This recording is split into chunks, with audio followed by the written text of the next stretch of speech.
I don't like that. I don't like surprises. So you don't like when we just start off the bat and I don't tell you these things? No, I kind of do, actually. But I just also want to make sure that I have my intro song makes it in because, like, I always loved Craig Ferguson. I don't like his show, but I like intro songs. So I feel like we should mention this now that we're in a new platform. Welcome to the Nuts and Bolts podcast. I'm your host, Noah Sharfman. I'm joined with the man who needs no introduction except intro music itself, Bear Davis. Coach, thanks for joining me. Not a problem. Glad to be here. You know, we've done this in the past, but this is the first time we've been up and running on MLL Radio, where it's Wednesday night here. And we're doing this a little bit differently this time. We actually have 2 turntables and 2 microphones. Versus when we used to just be doing this on a little camcorder, sitting side by side next to each other, sharing a microphone. Upgrades. How's it feel to not actually be, touching thigh to thigh during this thing? I don't know. I like the quaintness of the way we used to it, but this works. I do like now that we have this full setup and we're ready to go, I can actually stare into your eyes while talking to you. So it's now it's getting creepy. Now it's getting creepy. Well, I think that we just got to let our listeners know, what this is all about. It's really just us talking machine for a half an hour here. And really we're going to go over a few things that we have new, old, changing, and really just have a good time here and lead into some of the things that we get going on this season. Beautiful. Let's get it rolling. So let's start a little bit and go back to last year. Just give me a quick recap here. What happened? We had arguably the most successful season in franchise history. Yeah, no, it was definitely a fun process. I mean, it was started off in training camp, getting the guys in camp and starting that vibe of, just a whole new positive build. And we started off with a series of road games and a couple close losses and getting the guys to gel. And then you watch things start to come together for us and make that run at the end of the year. And we learned a lot about each other, a lot about who we want to be, as the machine, and formed an identity that fits with us and our fans and certainly our players. And then gave us a great foundation to build off of an off season and get ready for this training camp. So last year was your first full season at the helm. You took over midway through 2013. Was what we saw last year from the team, was that Bear Davis Lacrosse? Oh, I don't know if it's necessarily Bear Davis Lacrosse. I mean, I'd say it was all of us effort to make it what it was. I mean, I think you need someone that has a vision, but certainly the guys changed my vision week to week, on what we could do and with our capabilities and incredible staff that we have. I mean, so many great minds in the game that we're able to just keep adding to it. So I'd say it was a collective project on everyone's part to I think I did have a vision. I mean, I love fast play, but the shot clock kind of helps that as it is. There's no way really around that. So you touched on something that I actually had at the top of our list here for this little show rundown here. Staff changes for this year. We're going to start with the biggest change, which might come to a shock, but it's actually yourself. So can you just explain to all of our wonderful fans, the change you went through about end of last season, where it's brought you in the new role with the machine here and what you're now doing on a daily basis? Coming into as the vice president has really allowed me to just put, go elbows deep into what the machine is on a daily basis, not just on the field, but off the field, and, get out in the community, the lacrosse community here in Ohio. Living in Annapolis and working from a distance, it was a very part-time feel to it. It was more of a hobby feel at some level, one that I loved, and I was very invested in. But now this being here full-time has allowed me just to go grassroots on a lot of initiatives that come back to my home state and really build lacrosse up, in many different ways. And, we have free clinics going on now. We had a great coaches convention here with like 175 coaches, 12 different speakers. Just it was amazing, and talking to different people who have great passion for the game this locally. You don't really get a chance to do that when you when you fly in and fly back, for games. And I think it's been a world of difference for myself, at least. I think one of the things I've enjoyed most about it is we get to do this kind of stuff. Having you in the office full time, year round. I mean, yes, I'm a little sick of seeing you every day. It went from our great weekend relationship. Now it's an everyday relationship, but I'll get over that personally. But, like I was saying, we get to do a lot of fun and exciting stuff, just like this podcast here. You mentioned the free coaches clinic. We actually have one coming up on Sunday at Yabo's Tacos. I know Coach Taylor's going to be really excited. He loves Yabo's. Then we'll have some really good speakers in yourself, Coach Wolford from our staff, Billy Olin, the goalie, the coach Capital, played goalie at Rutgers, and then former Machine defenseman Greg Bice, who's really heavily involved in the youth game here and is also the head coach of Columbus Academy. Yeah, it's a unique format. It was one of those things that we thought of where it used to be coaches, get together and would draw up plays on cocktail napkins. And I think we've gotten to a point now where everyone's just so competitive that knowledge isn't being shared. And it's maybe stunted some of the growth of new up-and-coming coaches because of that. And I just wanted to make sure that we kicked that door open again and said, hey, you know what? We're all in it for the kids. And the more that we share knowledge, the better the coaches are going to be. And whether it's over a taco and a beverage and a couple great guys that we can talk lacrosse with, and let's do it. And that really shouldn't cost anything. When we put together a huge production, then obviously we have to attach a fee to it. But these kind of things I think should be a little bit more organic. Yeah, and I think from the coach's perspective, getting out of the house on a Sunday because, honey, I got to work. I got to go learn lacrosse, help the boys play. That's a pretty good excuse to be able to give somebody, isn't it? Hey, and if your kids like Yabo's Tacos, you can even bring them. Just throw them on the other side of the restaurant. Let them eat some tacos. So let's get back into our staff changes here. We announced last week a couple of promotions. Tom Mariano goes from our assistant coach to our associate head coach and director of player personnel.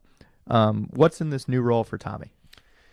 You know what? Really, it's not much different than what he was already doing. All we did was give credit due where it has, where we needed to put it, and he was one of the first hires, and Coach and I go way back. We've been friends for a long time, and most of our time together, we've been on opposite sides of the bench, coaching against each other. It's been a joy, being able to coach with one of your great friends, and learn. Actually, what's been great for me is just learning about him in a different perspective. We've never coached together. We run camps and clinics and stuff, but his interactions with the players and his in-depth knowledge of the college players and what's coming down the pipe really made it a natural fit. And we were able to kind of go towards things that we both like to do and share that knowledge to kind of build, well, not kind of, but to really build a great chemistry. So one of the things that I overheard on the sidelines last year was one of the officials told Tommy that only the head coach was allowed to yell at him. So is this push on Tommy to become the associate head coach, is that so he can now yell at the officials? Well, I don't know if they're going to buy that. I don't know if they're going to buy what we're selling if we say that, but maybe we'll have to get name tags or something, and then we'll have to say. So he needs business cards, is what you're saying. Yeah. There'll be, like thing one and thing two. They're both allowed to yell at you. So one of the things you mentioned about Tommy's role is the in-depth knowledge of the college players. He's coaching at Pace. He had coached Sacred Heart for, I think longer than I've been alive. And, we really see the work he puts in when it comes time for the supplemental drafts and the college drafts. Last year, he kind of took lead on our supplemental drafts, and you look at the roster, you have guys like Dana Wilbur and Bobby Datillo that, despite not pronouncing Datillo correctly the entire year, Tommy really circled and said those are guys we need on our team, and they end up contributing in huge roles. What value does Tommy bring there in the sense of being able to bring those guys in, and how are we looking for that to go even further this year? It's a lot. There's a little bit of average of numbers in the law of, I guess, the law of averages. It's like how many guys that you're going to get in the supplemental draft, and you look at where you need to build out some depth, and then it goes to who it's a grind. The MLL is such a grind for players, such a lot of self-discipline, and a lot of that can be lost if you're just watching tape and you don't know that person up close and personal. And I think that doing your homework, finding out what they're doing career-wise, can they handle the grind? What kind of person are they? How can they handle it? And Coach did a great job of talking to different coaches, talking to guys that these guys played against, talking to them, picking their brain a little bit, seeing where they're at mentally and physically. And it's paid off, and I think it did again in this supplemental draft. We're pretty excited about some of the guys we got there that might be able to add to what we've already built. And then in games, Tommy is in charge of the defense. How's he kind of taken that under his wing in the year and a half he's been with the team? What are we looking to change from last year? And, how do you see Tommy putting his stamp on that? He's getting a lot of the guys that we both inherited a roster, and I think over time you get guys that are going to fit towards the your schemes and what you want to do. And the guys that we inherited did a great job. I mean, phenomenal job of adapting and making changes. Even if it was outside of their comfort zone. Now I think it's more of your own pieces. You're starting to put your own ink in the pen per se, and I think you're going to see a little bit more of that out of the defense. Last year, offensively, we got to a point where we were a little bit more set. As far as like our personnel coming into 2015. Now we needed to focus on the defensive side, maybe get that to where we needed it to be. So again, congrats to Tommy. We've spent way too much time talking about him already. I think that the next step's to have him on in some form on this podcast so we can just make fun of him for about a half an hour. But we're going to move on to another guy that earned a promotion with us. He finished his first year last year, and I guess I'll start off by asking, is there anyone in the sport of lacrosse with better hair than Dom Marzano? Oh, no, absolutely not. I mean, I think that if you're going to take if you're going to take a model and you're going to say, I mean, there's Patrick Riley in basketball. I mean, every sport has, what's the hockey guy, Barry Melrose. Yeah, Barry Melrose for hockey. I mean, every sport has their guy. You're like, that's the hair, and Dom Marzano, for sure, that's our guy. Now, if we were talking NFL, would that be Hank Stram, or did the hat cover it too much? Because the hat was so iconic. I don't know. I have to think. I mean, I'm more of a Dan Marino. I think he wasn't a coach. He was a quarterback. It's true, but I like his hair. Well, maybe he's probably got overshadowed for his isotonic gloves. I don't know. All right, so Dom last year was. I hate when you do this to me. By the way, you get me talking about random stuff. We gotta get back on track. Just keep us on track. No, the random stuff is what our 3 listeners enjoy. Oh, one of which texted you and said we needed a new podcast, which is why we're sitting down. So. Oh, okay, very good. All right, so Dom is in his second full year with the team. He was recently promoted to assistant coach and operations manager. I'm probably going to take a lot of credit for the operations side of that, being that, that's my wheelhouse as the director of PR and ops. But what has Dom brought to the team in year one? And, I assume that it's similar to Tommy, that he's really, outperformed his original role, and that's why we were in this position we were to promote him. Is that correct? Yeah, Dom's position came about after the first season. We looked at where we were making some errors, and a lot of it was in our box area, and we felt like that's a place that we could gain advantage in a game, and so we brought Dom in. We had an opening as an equipment manager. We really didn't have a coaching position open, but we were able to splice that into running the box, helping out with practices. But still maintaining the equipment side of the position. So Dom grabbed onto that position and said he would do it. We offered it to him, and he took it with a smile on his face. Not only did I felt like he perfected it, over time. I mean, he learned the box. I mean, coming from the early part of the year to the end of the year, I felt like he grew so much in that area as a coach. It was phenomenal. a lot of fun to see him grow in that area, and his knowledge on our individual players and their equipment needs, and really making them feel like a special, when they showed up on game day, to see their locker the way they like it, to see the equipment, the way they wanted it, and have stuff ready for them. I just think shows his character, that he's just first class and takes care of business. And so, for Dom, it was a matter, he's handling film, he's handling running the box, he's setting up practices, he's doing just about, he's a jack of all trades, and for him to be doing and being that still somewhat of a situation that we were 2 years ago with an equipment manager, I think it was a little bit unfair to what his time investment was. So it was a well needed position upgrade for him. Absolutely. And I think from my end, there's never been anyone I've ever worked with that has been more willing to do things and learn despite being uncomfortable with them.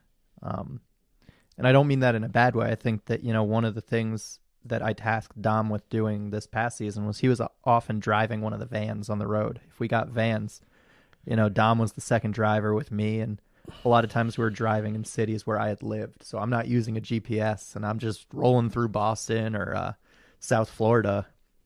And to his credit, Dom kept up. I mean, the guys would give him a hard time for a while. I think that, Scotty Rogers, eventually I had to tell Scotty he isn't allowed to drive with Dom, because he would just sit in the front seat and play music and just talk to Dom and ask him if he was rattled. And I think, to Dom's credit, he was able to tune Scotty out and make sure that he kept up with me.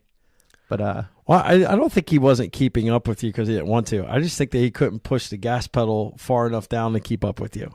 Oh, so now we're going into the real reason you hired Dom. I wasn't going to bring this up, but you make a short joke and just all the things are open now. So I had to. He's the only other guy I'm taller than on staff. So is that why you hired Dom? Absolutely. That's the 100% true reason why I hired Dom. Well, I think that, if that's the reason, he's definitely earned his keeps. I think, as you mentioned, the work he does with film, and he's got interns on it now, and, he's really pushed our scouting to another level in terms of film work and just understanding our guys from that side. One of the new and exciting things, in addition to these promotions that we've announced, and this one actually happened today, is we've added Nat St. Laurent to our staff. Can you talk about what Nat's going to be doing with us this year, where he fits in with the staff, and, how you think that it's all going to come together? Well, Nat is in a unique situation where I've been in actually before myself. When I started the program at Robert Morris, I sat there for a whole, full spring without a team. 2004, I was, a man without a team. So I spent a lot of my, time off there just visiting other schools and watching how they ran their program. And now Nat is sitting here this spring without a team, and he's a very, at Ohio Northern University, where he's the head coach, and they're just getting things up and running up there.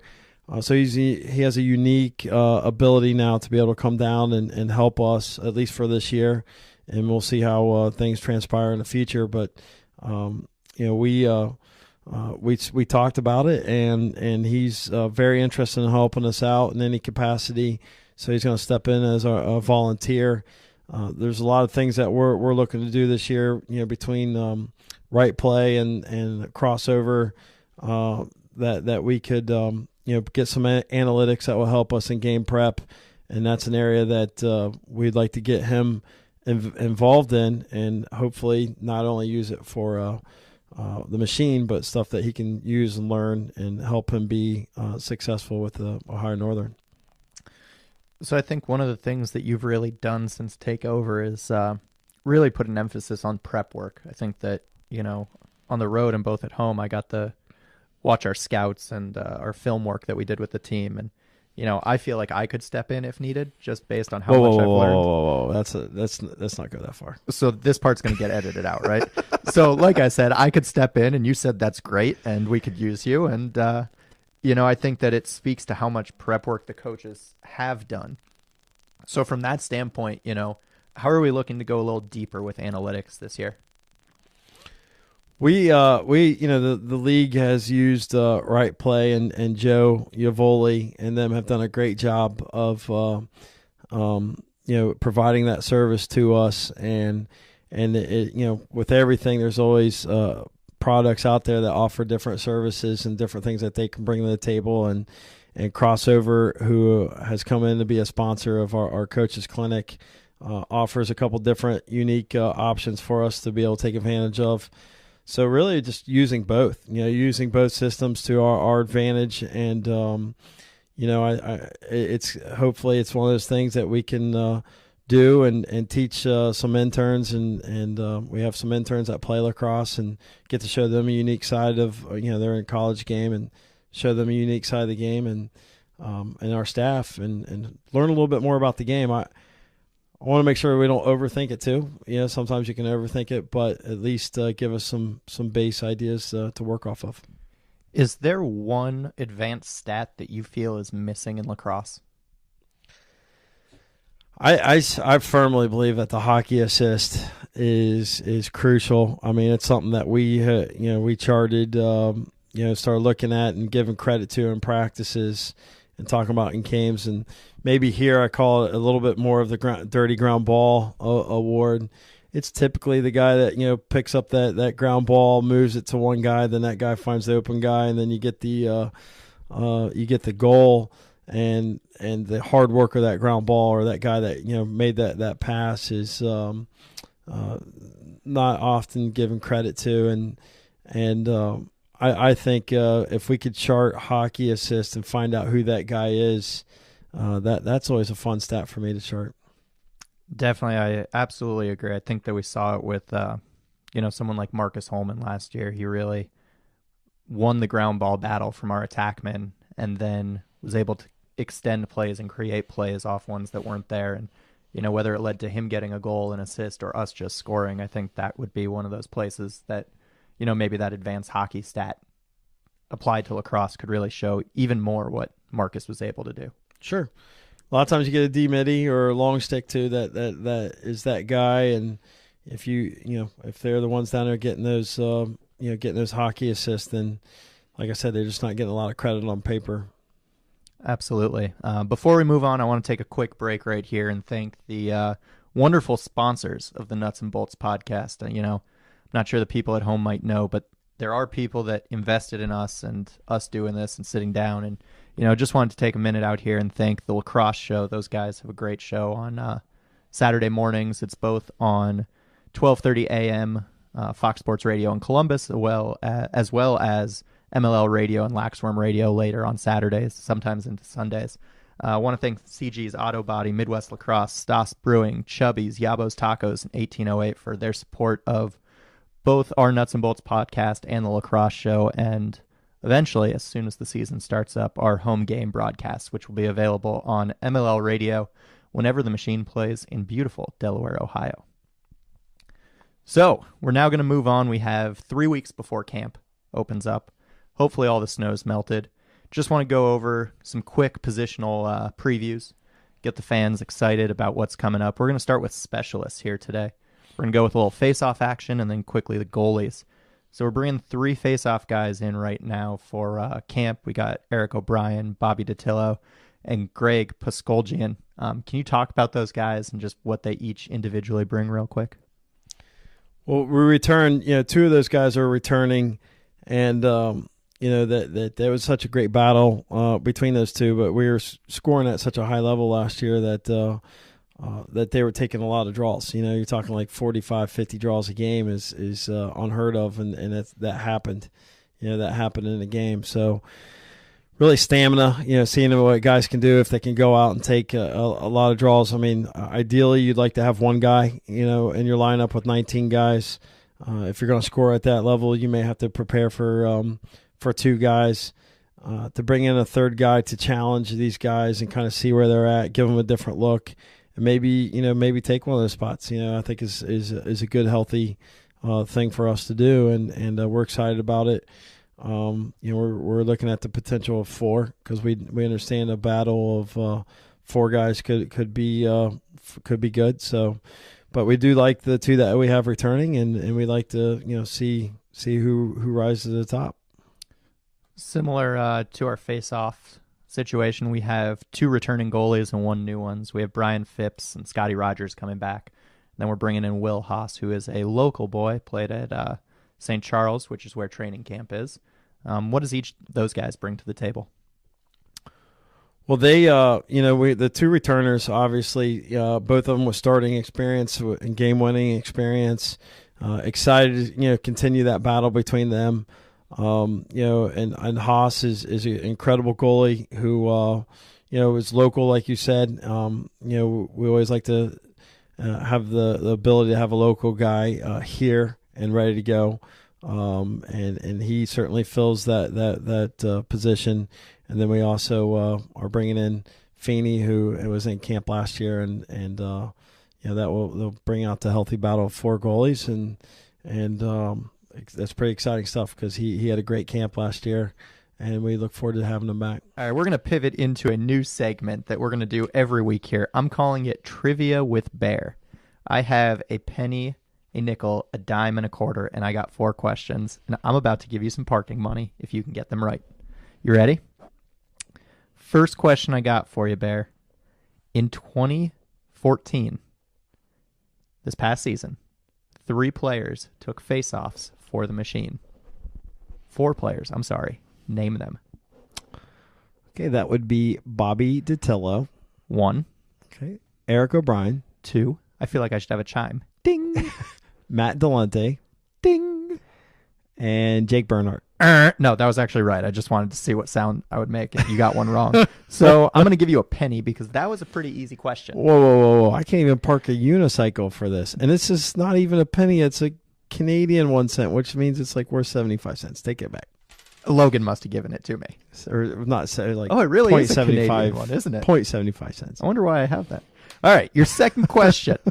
Last season against Denver, Bobby DiTillo won the second most faceoffs in a game in club history. How many faceoffs did Bobby win? Well, considering there was somewhere in the realm of 50 faceoffs in that game, I would say 17. You're not off. You're very, very close. 17 would have put Bobby 3rd all time for the machine. Bobby won. Drum roll, please. 19 face-offs. I liked your answer. I'm going to give you a nickel. Now I can put the other tire on the bike. All right. Last season, one of our goalies set a record for the highest save percentage in a season with the minimum of 3 games played. The save percentage was .548. Who set that record? That would be one Scotty Rogers. Ding, ding, ding, ding, ding. Scotty played in 6 total games. I believe he started 4 of them and posted a really nice save percentage of .548, best in club history. It actually would be best in club history without the minimum of 3 games played. I gave you the dime for that. That's a solid, I believe it's 7 minutes of parking. That's pretty good. Yeah. Last question for you, Baron. This one is definitely the hardest, which is why it's worth a quarter. Oof. I'm going to name you 2 stat lines. I need you to name whose stat lines those are. All right? One of these is going to be easier than the other. I'm just setting this up for you. Here we go. Goalie stat lines. Number 1, 6 games played, 1 win, 1 loss, 46 saves. Who posted those numbers? Sorry, repeat the question. 6 games played. Yes. 1 win, 1 loss, 46 saves. 6 games played. Played. Not started. Appeared in. That'd be one Scotty Rogers. Ding, ding, ding, ding, ding. That is correct. You're halfway to your quarter. Okay. Second I'm ready. stat line. I'm ready. Here we go. This one's a little tougher. 7 games played, 6 wins, 1 loss, 7 saves. 7 saves. Oh, yeah. Wow. I don't think that was a goalie that I'm familiar with. Ding, ding, ding, ding. That is correct. That was Greg Goldberg from D2 the Mighty Ducks at the Junior Goodwill Games. With that, Coach, thank you for joining us. You can have this quarter for identifying just who that wasn't was. And for all of our listeners out there, we will see you next week. I'm Noah Sharfman, joined by Bear Davis, and this is the Nuts and Bolts Podcast.